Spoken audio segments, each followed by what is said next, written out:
Centre of अर्थ पे कितनी होगी, 0। वेट का फार्मूला क्या है, mg। लेट सपोज 1 किलो उसका वजन। अस्सलाम वालेकुम लेडीज एंड जेंटलमैन, उम्मीद करता हूँ कि आप सब खैरियत से होंगे और हम आपको लैंड फोर्सेस एकेडमी में खुशामदीद कहते हैं। सो डियर स्टूडेंट्स, ये हमारा डेमो लेक्चर है। इस लेक्चर के अंदर हम डियर स्टूडेंट्स, ये हमारा बेसिकली फिजिक्स पोर्शन का डेमो लेक्चर है। इस वीडियो के अंदर हम अपने स्टूडेंट्स को जो एरोट्रेड, एयरमैन, एएफएनएस, इसके अलावा female medical assistant, seller, marine, उनकी टेस्टों की जो तैयारी करवाते हैं, जिसमें हम फिजिक्स पोर्शन उसको टीच करवाते हैं। तो ये उस फिजिक्स पोर्शन का एक डेमो लेक्चर है। इसमें हम आपको ये दिखाएंगे कि हम फिजिक्स किस तरह अपने स्टूडेंट्स को टीच करवाते हैं। अगर आपको ये लेक्चर पसंद आ जाए और आप हमारे साथ एडमिशन करना चाहते हो तो आप आगे हम आपको प्रोसेस बता देंगे, फीस वगैरह आप ज्वाइन कर सकते हो हमारा कंप्लीट कोर्स, जिसमें हम आपको टेस्ट पासिंग गारंटी तैयारी करवाएंगे। सो इस लेक्चर के अंदर हम क्या क्या पढ़ेंगे। इस लेक्चर के अंदर सबसे पहले मैं आपको ग्रेविटेशनल एक्सेलरेशन बताऊंगा कि ग्रेविटेशनल एक्सेलरेशन बेसिकली क्या चीज है, ठीक है। इसके अलावा वैल्यू ऑफ जी आपको बताऊंगा कि जी की वैल्यू क्या है, जी की वैल्यू के अंदर वेरिएशन क्या और किस तरह से होती है।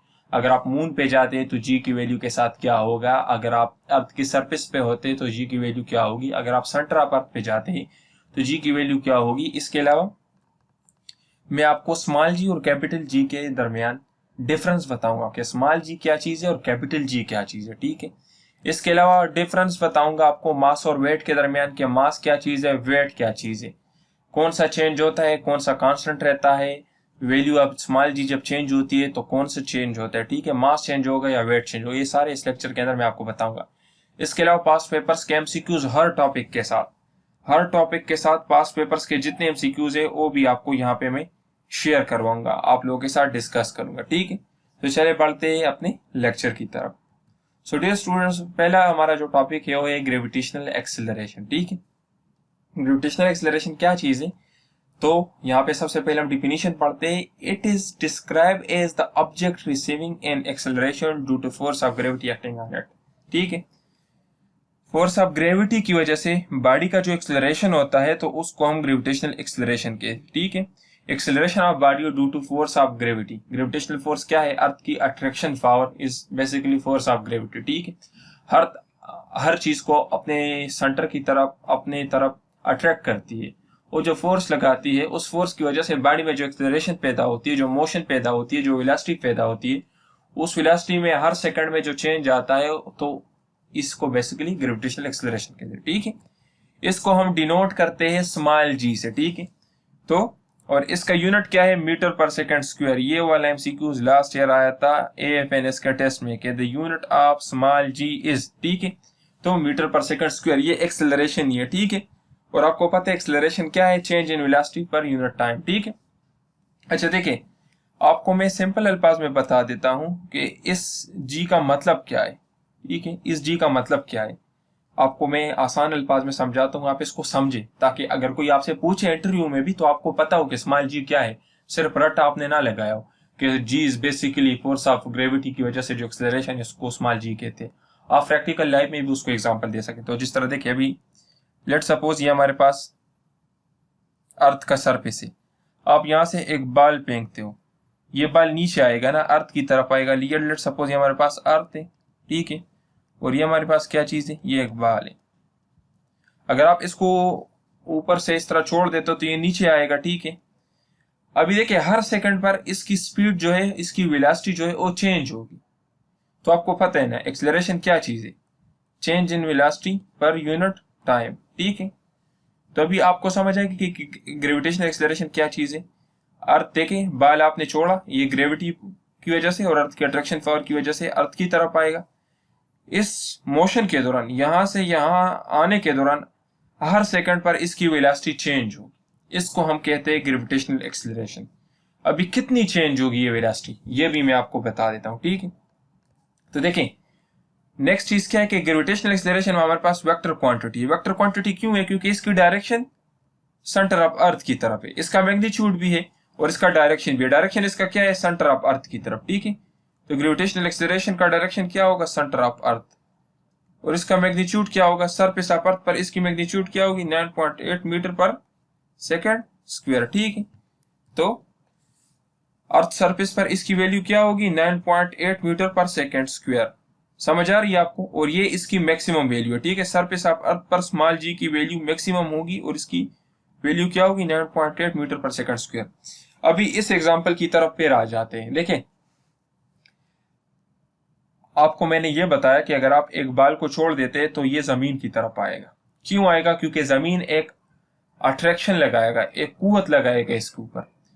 इस रास्ते के दौरान हर सेकंड पर इसकी वेलोसिटी चेंज होगी। तो change in velocity per unit time को हम एक्सेलरेशन कहते हैं, और यहाँ पे जो एक्सेलरेशन पैदा हो रही है तो इसको हम ग्रेविटेशनल एक्सेलरेशन कहते हैं। अभी हर सेकंड पर इसकी वेलोसिटी इतनी चेंज होगी, 9.8 मीटर पर सेकंड इसकी वेलोसिटी चेंज होगी, इंक्रीज होगी हर सेकंड के ऊपर, ठीक है। समझ आ रही है ना? अगर आप बाल को यहां से छोड़ देते हैं तो हर सेकंड पर इसकी velocity 9.8 metre per second increase होगी, 9.8 मीटर पर सेकंड हर सेकंड पे इंक्रीज होगी, ठीक है। 9.8 मीटर पर सेकंड वेलोसिटी हर सेकंड पे इंक्रीज होगी। तो अगर आपसे कोई पूछे कि ग्रेविटेशनल एक्सेलरेशन का मतलब क्या है, तो आपने ये बताना है कि अगर हम किसी चीज को छोड़ देते हैं ऊपर की तरफ तो जमीन की तरफ आएगा, हर सेकंड पर उसकी वेलोसिटी चेंज होगी। कितनी चेंज होगी? 9.8 मीटर पर सेकंड। और इसी वेलोसिटी की चेंज को हम एक्सेलरेशन कहते हैं, या इसी वेलोसिटी चेंज की वजह से जो एक्सेलरेशन प्रोड्यूस होता है उसको हम ग्रेविटेशनल एक्सेलरेशन कहते हैं। तो यहां से आपके 3 एमसीक्यूज है इंपॉर्टेंट। पहला एमसीक्यूज आपका ये है, पहला एमसीक्यूज आपका डिफिनीशन हो गया, ठीक है। डिफिनीशन आपका पहला एमसीक्यूज है। दूसरा एमसीक्यूज आपका यूनिट हो गया।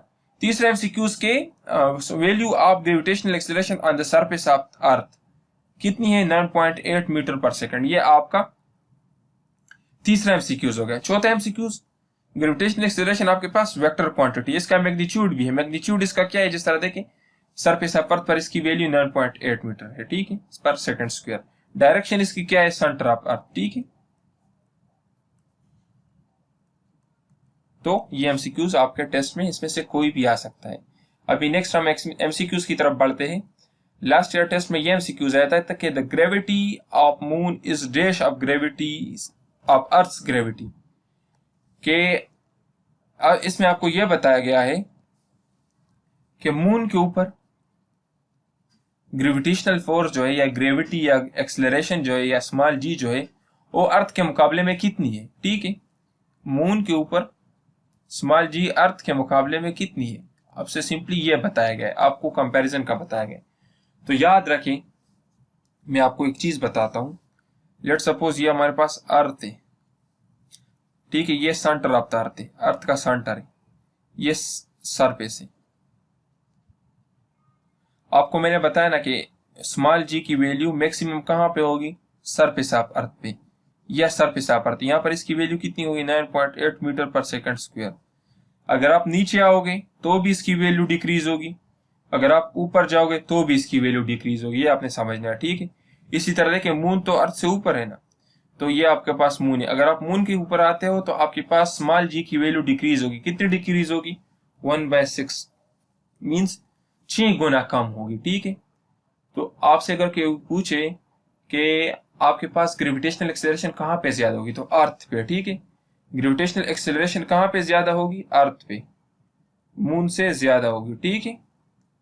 ये भी आपका एमसीक्यूज है कि अगर कोई आपसे पूछे कि ग्रेविटेशनल एक्सेलरेशन कहां पे ज्यादा होगी, तो अर्थ पे। इसके अलावा मून पे ग्रेविटेशनल एक्सेलरेशन की वैल्यू क्या होगी? तो 1/6, मीन जमीन से 6 गुना कम होगा, ठीक है। समझ आ रही है आपको? यही चीज इसमें मैंने यहाँ पे बताई। तो यहां से आपके 2 एमसीक्यूज हो गए। पहला एमसीक्यूज ये है कि ग्रेविटेशनल एक्सेलरेशन कहां पे ज्यादा होगा, तो आपका आंसर होगा अर्थ। और अर्थ में कहां पे ज्यादा होगा? सरफेस ऑफ अर्थ, ठीक है। इसी तरह कोई आपसे अगर पूछे कि मून पर ग्रेविटेशनल एक्सेलरेशन अर्थ के मुकाबले में कितना होगा, तो 1/6, ठीक है। इसी तरह नेक्स्ट आगे मैं आपको वेट का भी बताता हूँ इससे रिलेटेड। अच्छा देखिए, यहाँ पे अभी हमारा नेक्स्ट स्लाइड क्या है? डिफरेंस बताया गया है कैपिटल जी और स्मॉल जी के दरमियान, ठीक है। अच्छा देखिए, कैपिटल जी मैंने कहाँ से लिए? अगर आप लोगों ने ग्रेविटेशनल वाला चैप्टर पढ़ा हो तो वहां पे जो लॉ ऑफ यूनिवर्सल ग्रेविटेशन है उसमें आपको इस तरह का लॉ नजर आएगा, F = G m1 m2 divide by r square. तो ये बेसिकली ये G जो है ये मैंने उठाई है यहाँ से, ठीक है। आप लोग अगर उठा लें तो लॉ ऑफ यूनिवर्सल ग्रेविटेशन उठा लें जो न्यूटन ने प्रेजेंट की थी 17th सेंचुरी में, ठीक है। ये भी एमसीक्यूज है, कब प्रेजेंट की थी? 17th सेंचुरी में, ठीक है। 17th सेंचुरी, ये भी लास्ट ईयर एमसीक्यूज में आया था। ये वाला भी एरोट्रेट के टेस्ट में आया था कि लॉ ऑफ यूनिवर्सल ग्रेविटेशन किसने पेश किए, न्यूटन ने। और कब पेश किए, 17th सेंचुरी में। ठीक है, यहाँ पर जो जी दी गई है जो कि कांस्टेंट है, तो बेसिकली ये वही जी है। ठीक है, तो ये क्या है, ये ग्रेविटेशनल कांस्टेंट है, और ये क्या है, एक्सेलरेशन ड्यू टू ग्रेविटी है। ठीक है, इसकी वैल्यू क्या है, 6.67 मल्टीप्लाई बाय 10⁻⁻11। ठीक है, इसकी वैल्यू क्या है, 9.8। अच्छा देखिए, यहाँ से मोस्ट इंपोर्टेंट एमसीक्यूज जो कि लास्ट ईयर एएफएनएस के टेस्ट में भी आया था और उससे पहले साल एरोट्रेट के टेस्ट में भी आया था कि इसका यूनिट क्या है, कैपिटल जी का यूनिट क्या है, तो न्यूटन मीटर स्क्वायर पर किलोग्राम स्क्वायर। ठीक है, ये एमसीक्यूज काफी मर्तबा रिपीट हो चुका है। ठीक है, ये वाला काफी मर्तबा रिपीट हो चुका है। इसके अलावा इसका यूनिट क्या है, इसका यूनिट है मीटर पर सेकंड स्क्वायर। ठीक है, मीटर पर सेकंड स्क्वायर इसकी यूनिट है। अच्छा देखिए, इसकी वैल्यू जो है कैपिटल जी आपके पास कांस्टेंट होगा, तो अगर कोई आपसे पूछे कि कैपिटल जी की वैल्यू कहां पर मैक्सिमम होगी, जी है वो मैक्सिमम वैल्यू ऑन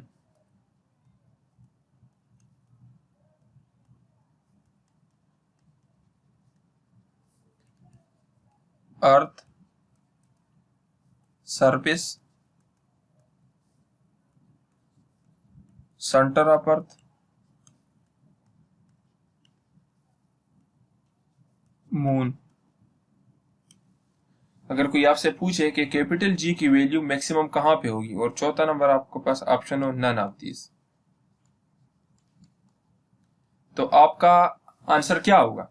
यहाँ पे मैंने ये आपको बताया है कि इसकी वैल्यू कांस्टेंट होगी, स्मॉल जी की वैल्यू चेंज होती है, स्मॉल जी की वैल्यू चेंज होती है, और कैपिटल जी की वैल्यू आपके पास कांस्टेंट होगी। तो इसमें से इसका ऑप्शन कोई भी नहीं है। और अगर इसमें आपको ऑप्शन 5वां ये दिया गया हो कि कांस्टेंट, तो आपका आंसर क्या होगा, कांस्टेंट। ठीक है, कैपिटल जी की वैल्यू आपके पास कांस्टेंट होगी। इसी तरह अगर कैपिटल जी की जगह मैं यहाँ पे स्मॉल जी लगाऊं, तो फिर आपका आंसर क्या होगा। अगर मैं इसकी जगह स्मॉल जी लगाऊं, तो फिर आपका आंसर क्या होगा, गुड। आप सब लोगों के ज़हन में अर्थ सरफेस आ रहा होगा, तो आपका आंसर ठीक है। ठीक है, तो देखिए यहाँ पे मैंने इस स्लाइड के ऊपर आपको कितने एमसीक्यूज बताए। सबसे पहले एमसीक्यूज मैंने आपको ये बताया कि जी मैंने कहां से लिए, कैपिटल जी मैंने कहां से लिए, कैपिटल जी मैंने लॉ ऑफ यूनिवर्सल ग्रेविटेशन से ली है, जो कि न्यूटन ने प्रेजेंट की थी। ये आपका एमसीक्यूज है, लॉ ऑफ यूनिवर्सल ग्रेविटेशन किसने प्रेजेंट की है, न्यूटन ने। कब प्रेजेंट की थी, 17th सेंचुरी में। ठीक है, फिर मैंने आपको यह बताया कि आपके पास जो कैपिटल जी है, इसकी वैल्यू और इसकी यूनिट, ये मोस्ट इंपोर्टेंट एमसीक्यूज है। तीसरा नंबर पे आपका एमसीक्यूज क्या है कि स्मॉल जी की वैल्यू, कैपिटल जी की वैल्यू आपके पास कांस्टेंट होगी। यहाँ पे मैंने आपको यह बताया है कि आपके पास ये एक्सेलरेशन ड्यू टू ग्रेविटी है, जो इससे पिछले लेक्चर में मैंने आपको बताया है। ठीक है, इसकी वैल्यू और इसकी यूनिट, इसकी वैल्यू चेंज होती है, और मून पर इसकी वैल्यू क्या है, 1/6 ऑफ द अर्थ सरफेस, जो कि इससे पिछले एमसीक्यूज भी आया था। ठीक है, यहाँ से मोस्ट इंपोर्टेंट एमसीक्यूज क्या है कि जी की यूनिट क्या है, तो जी की यूनिट है न्यूटन मीटर स्क्वायर पर केजी स्क्वायर। ठीक है, ये एमसीक्यूज एरोट्रेट के टेस्ट में भी आया है। ठीक है, ये एरोट्रेट में भी आया है, इसके अलावा ये सेलर के टेस्ट में भी आया है, ये एएफएनएस के टेस्ट में भी आया है। ठीक है, ये एमसीक्यूज बहुत ज्यादा इंपॉर्टेंट है, आपको इसकी वैल्यू का पता होना चाहिए और इसकी यूनिट का भी पता होना चाहिए। इसके अलावा नेक्स्ट यहाँ से इंपॉर्टेंट एमसीक्यूज क्या है कि स्मॉल जी की वैल्यू मून पे 1/6 of the g on earth surface. ठीक है, ये वाले एमसीक्यूज भी काफी मर्तबा आ चुका है। अच्छा देखिए, नेक्स्ट स्लाइड में हम पढ़ते हैं कि value of g on the surface of moon is 1/6, 1/4, 1/8, 1/12। आपके जहन में इसका आंसर क्या है।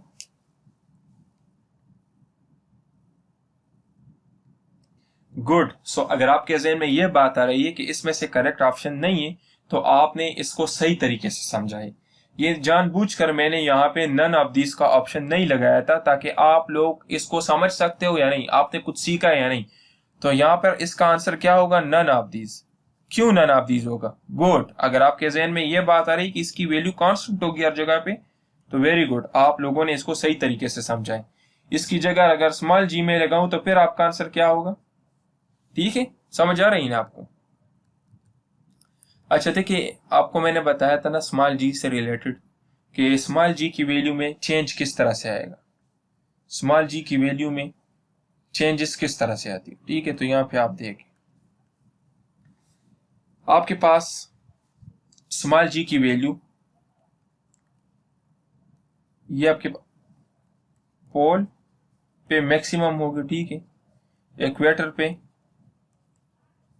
मिनिमम होगी, ये चीज आप समझो। ठीक है, आपको सबसे पहली चीज मैंने ये बताई कि जी की वैल्यू अर्थ सरफेस पे मैक्सिमम होगी। ठीक है, सरफेस ऑफ अर्थ पे मैक्सिमम होगी। फिर दूसरी चीज मैंने आपको ये बताई है, देखिए ये आपके पास अर्थ है, तो ये आपके पास पोल है, ठीक है, और ये आपके पास इक्वेटर है। ये अर्थ जो है ये पुल गोल नहीं है, ठीक है, ये गोल नहीं है, ये बिल्कुल सर्कल की फॉर्म में नहीं है, बल्कि ये थोड़ी इस तरह से दी है। ठीक है, इसकी शेप को आप देखिए, ये थोड़ी इस तरह की दी गई है। ठीक है, देखिए ये सेंटर ऑफ अर्थ है, ये आपके पास पोल है ये वाला, और ये आपके पास इक्वेटर है। तो आप देखें ये इक्वेटर का डिस्टेंस ज्यादा है ना, इक्वेटर का डिस्टेंस सेंटर ऑफ अर्थ से ज्यादा है और पोल की कम है। ठीक है, तो इसलिए इक्वेटर पर जी की वैल्यू मिनिमम होगी, ठीक है, और पोल पर जी की वैल्यू मैक्सिमम होगी। समझ आ रही है आपको इस चीज की? आप लोग इस चीज को समझे। पहले स्लाइड में मैंने यहाँ पे आपको पहली बात ये समझाई है कि अर्थ जो है ये एलिप्सॉइड शेप में, ठीक है, ये आपको एलिप्सॉइड शेप नजर आ रहा है।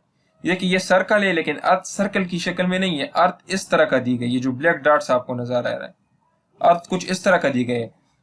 पोल का जो रेडियस है वो कम है, इक्वेटर का रेडियस ज्यादा है, तो इसलिए इक्वेटर पर आपके पास जी की वैल्यू मिनिमम होगी और पोल पर जी की वैल्यू मैक्सिमम होगी। समझ आ रही है आपको? अभी इससे मैं आपको एक नेक्स्ट चीज बताता हूँ, एक इंपॉर्टेंट चीज यहाँ मैं आपको बताता हूँ कि अगर जी की वैल्यू पोल के ऊपर मैक्सिमम है तो वेट भी आपके पास पोल के ऊपर मैक्सिमम होगा। अगर जी की वैल्यू इक्वेटर पे मिनिमम है तो वेट भी आपके पास मिनिमम होगा। क्यों? क्योंकि देखिए वेट का फार्मूला क्या है, weight is equal to W is equal to mg, mg के बराबर है ना। तो अगर g की वैल्यू कम होगी तो जाहिर सी बात है वेट भी कम होगा, अगर g की वैल्यू ज्यादा होगी तो वेट भी ज्यादा होगा। तो अगर आपके टेस्ट में MCQs आए, जो कि लास्ट ईयर ये वाले MCQs आर्मी मेडिकल कॉलेज के टेस्ट में भी आया था कि wait of the body is maximum on, wait of body is maximum on, पहला ऑप्शन था पोल, इक्वेटर, तीसरा ऑप्शन था मून। तो देखिए आपको मैंने यहाँ पे बताया था कि मून पे तो अर्थ जी की वैल्यू 1/6 ऑफ अर्थ होगी ना। पोल और इक्वेटर पे में किस सबसे ज्यादा वैल्यू कहाँ पे होगी? पोल पे, तो वेट भी पोल पे मैक्सिमम होगा। ठीक है, इक्वेटर पे सबसे ज्यादा वेट कहाँ पे होगा? पहले नंबर पे पोल पे होगा, फिर इक्वेटर पे होगा और सबसे कम मून पे होगा। क्यों? क्योंकि मून पे तो इसकी वैल्यू 6 गुना कम है। ठीक है, समझ आ रही है ना आपको? इसलिए तो इस स्लाइड में मैंने आपको दो चीजें समझाई है। पहली चीज आपको मैंने ये समझाई है कि अर्थ सर्कल की शेप में नहीं है, बल्कि अर्थ एलिप्सॉइड शेप में है। एलिप्सॉइड शेप किसे कहते हैं? एलिप्सॉइड शेप अंडे की शक्ल को कहते हैं। ठीक है, जिस तरह अंडा होता है, ये आपको नजर आ रहा है, अर्थ कुछ इस तरह का है। ठीक है, समझ आ रही ना आपको? अर्थ कुछ इस तरह का है। तो इसकी जो रेडियस है पोल की वो कम है और इक्वेटर की रेडियस ज्यादा है। ये देखिए ये डिस्टेंस ज्यादा, ये कम है, पोल की डिस्टेंस कम है, तो इसलिए इस यहाँ पर जी की वैल्यू मैक्सिमम होगी, यहाँ पे जी की वैल्यू मिनिमम होगी, यहाँ पे वेट भी मैक्सिमम होगा। ठीक है, यहाँ पे वेट मिनिमम होगा। समझ आ रही है इस चीज की? बढ़ते अपने नेक्स्ट स्लाइड की तरफ। Value of g at the centre of earth is, तो ये MCQs भी लास्ट ईयर आया था AFNS के टेस्ट में। ठीक है, और ये फीमेल मेडिकल असिस्टेंट के टेस्ट में भी आया था। ये दो टेस्टों में आया है, AFNS और फीमेल मेडिकल असिस्टेंट। इसके अलावा ये 2019 में एरोट्रेड के टेस्ट में भी ये MCQs आया था।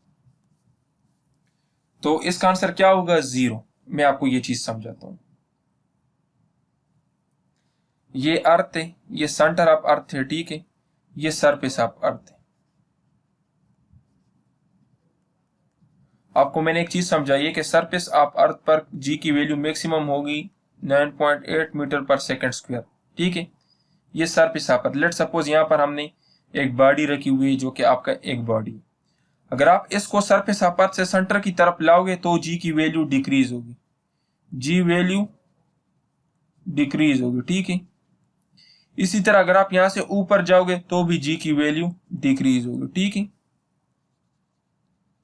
समझ आ रही है आपको इस चीज की? यहाँ पे मैंने आपको ये चीज समझाई है कि आपके पास जी की वैल्यू सरफेस अपवर्थ पे मैक्सिमम होगी 9.8 मीटर पर सेकेंड स्क्वायर। अगर आप सरफेस अपवर्थ से ऊपर जाओगे तो भी जी की वैल्यू डिक्रीज होगी। अगर आप सेंटर पे आओगे तो भी जी की वैल्यू डिक्रीज होगी, और जब आप सेंटर पे पहुंच जाओगे बिल्कुल सेंटर पे, तो आपके पास जी की वैल्यू जीरो हो जाएगी।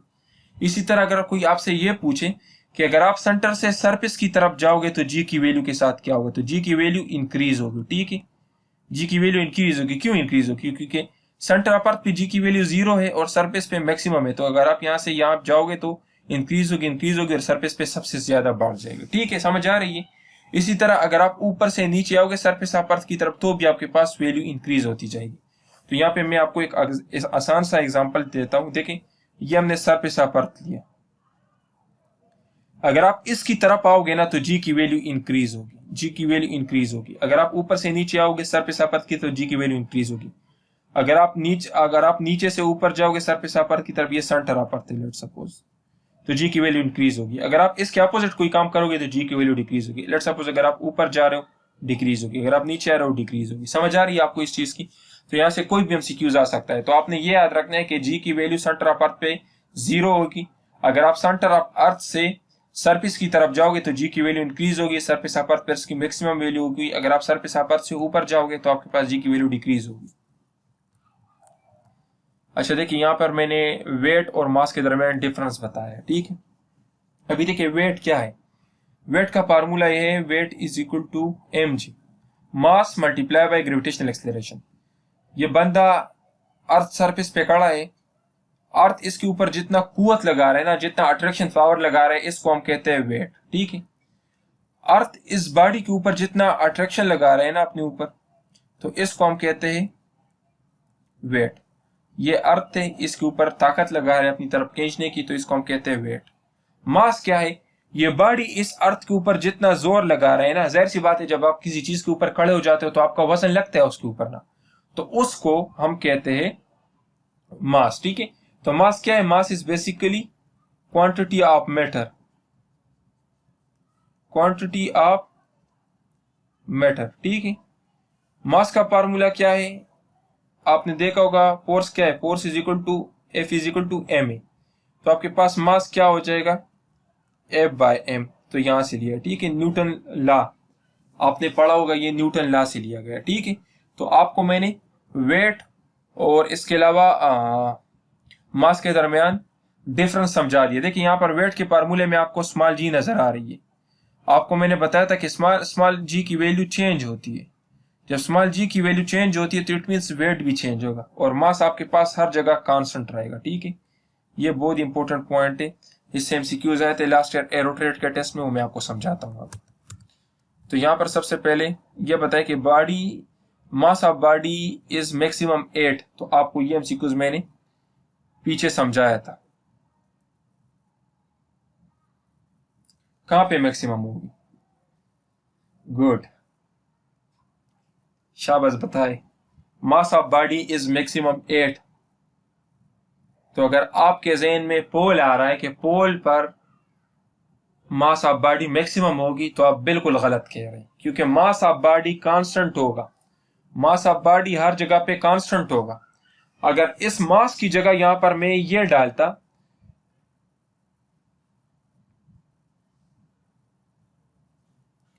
और डियर स्टूडेंट्स ये बहुत इंपॉर्टेंट एमसीक्यूज है, ये एरोट्रेट के टेस्ट में भी आया था, ठीक है। ये एरोट्रेट के टेस्ट में आया था 2017 में। इसी तरह ये एएफएनएस के टेस्ट में भी आया था 2020 में, और ये आपके पास सेलर और मेरीन के टेस्ट में भी आया था, ठीक है। समझ आ रही है आपको? तो ये बहुत इंपॉर्टेंट एमसीक्यूज है। Mass of body is maximum 8, तो मास ऑफ बॉडी आपके पास हर जगह कांस्टेंट होगा, ठीक है। ऑप्शन जो भी हो, बस आपने एक चीज याद रखना है कि मास कांस्टेंट होगी। अगर इसकी जगह यहां पर आपको मैं वेट लगा लूं कि वेट, इसकी जगह अगर मैं वेट लगा लूं, तो फिर आपका आंसर क्या होगा? शाबाश बताएं। ये आपका असाइनमेंट है, आपने इतना पढ़ा है, इतना मैंने आपको समझा दिया है। अभी आप बताएं, weight of body is maximum 8, तो पोल पर आपके पास weight of the body maximum होगी। इसी तरह अगर आपसे कोई पूछे कि वेट ऑफ बॉडी इज 08,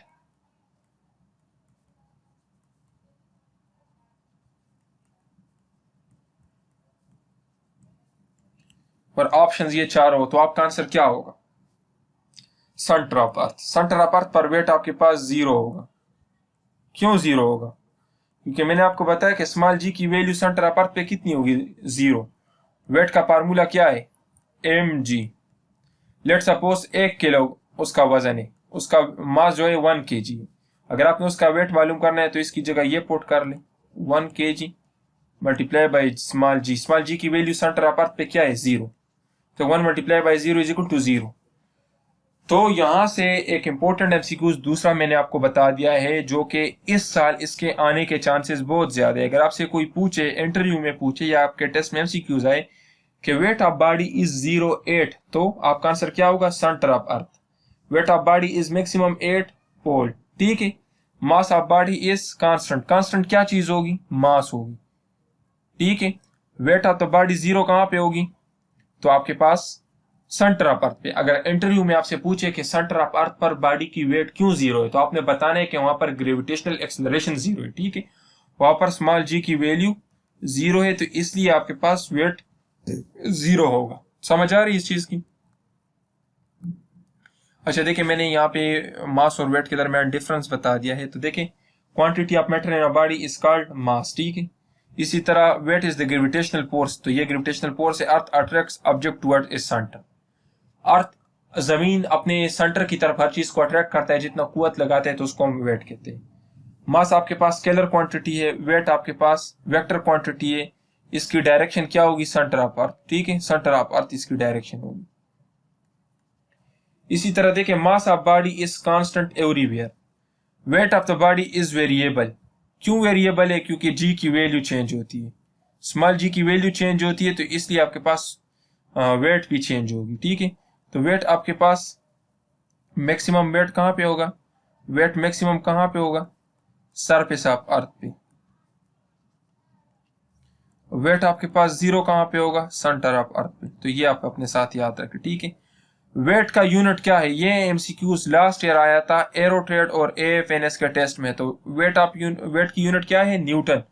मास की यूनिट क्या है? किलोग्राम, ठीक है। तो ये बहुत ही इंपॉर्टेंट एमसीक्यूज है, अपने साथ नोट करते जाए। तो यहाँ पे यूनिट ऑफ वेट इज, तो ये लास्ट ईयर आया था एरोट्रेड के टेस्ट में, ठीक है।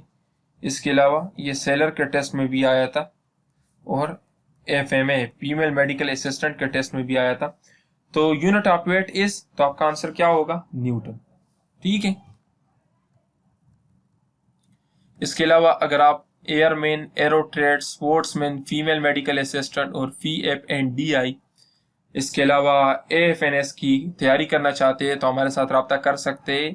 ये डेमो लेक्चर जो हमने आपको दिया है, ये फिजिक्स का डेमो लेक्चर था। इसी तरह जो इम्पोर्टेंट पॉइंट्स है, जो इम्पोर्टेंट चैप्टर्स है, इम्पोर्टेंट टॉपिक्स है, सारे के सारे हम आपको पढ़ाएंगे। हर टॉपिक के साथ हम आपको एमसीक्यूज भी बताते हैं कि कौन से एमसीक्यूज आपके टेस्ट में आए थे, इस टॉपिक से कौन से एमसीक्यूज आ सकते हैं। कंप्लीट फीस जो है वो 9,000 है। इसके अंदर हम आपको वर्बल पढ़ाएंगे, नॉन वर्बल पढ़ाएंगे। इसी तरह इसके अंदर हम आपको कंप्लीट इंग्लिश पढ़ाएंगे, जो कि आपका सबसे इंपॉर्टेंट हिस्सा है। 50 एमसीक्यूज होते हैं आपके टेस्ट में। इसी तरह हम आपको कंप्लीट एकेडमिक की तैयारी करवाएंगे, जिसमें आपका देखें, अगर आपका AFNS है या फीमेल मेडिकल असिस्टेंट है तो बायोलॉजी आ जाती है। जो आपका टेस्ट होगा उसका जो एकेडमिक है, बायोलॉजी हो, चाहे फिजिक्स हो, चाहे केमिस्ट्री हो, चाहे मैथ्स हो, चाहे इंग्लिश हो, सब के सब आपको पढ़ाएंगे। इसके अलावा पास्ट पेपर्स के ऊपर भी डिस्कशन करेंगे। इसी तरह हम अपने लेक्चर्स के दौरान भी पास्ट पेपर्स आपको बताते, पास्ट पेपर्स के क्वेश्चन जिस तरह देखें, यहाँ पर मैंने आपको सारे के सारे बता दिए। इसके अलावा सेलेक्टेड नोट्स भी हम आपको देंगे, टीचर सपोर्ट भी मिलेगा। अगर आपको किसी चीज़ की समझ नहीं आती तो आप टीचर से पूछ सकते हो, आपको गाइड भी करेगा। आपसे प्रैक्टिस टेस्ट भी लेंगे, जिस तरह आर्मी वाले या PAF वाले आपसे ऑनलाइन टेस्ट लेते हैं कंप्यूटर पर, तो बिल्कुल उसी तरह हम आपसे ऑनलाइन टेस्ट भी लेंगे। आप अपने घर में अपने मोबाइल फोन से या कंप्यूटर से ऑनलाइन होकर टेस्ट दे सकते। तो अगर आप हमारा ये कोर्स ज्वाइन करना चाहते हैं तो ये हमारा कॉन्टैक्ट नंबर है, इस पर रब्ता करके आप हमारा कोर्स ज्वाइन कर सकते हैं। अगर मजीद डिटेल लेना चाहते हैं तो भी इस नंबर पर आप रब्ता कर सकते हैं। इस पर व्हाट्सएप भी है और इस पर आप कॉल भी कर सकते हैं, टेलीनॉर का नंबर है। इसके अलावा दूसरा हमारा जो नंबर है वो ये दिया गया है, ठीक है। इसी तरह अगर आपका रिस्पांस ना मिले कॉल पे तो आप व्हाट्सएप पे अपना मैसेज छोड़ सकते हैं, ठीक है।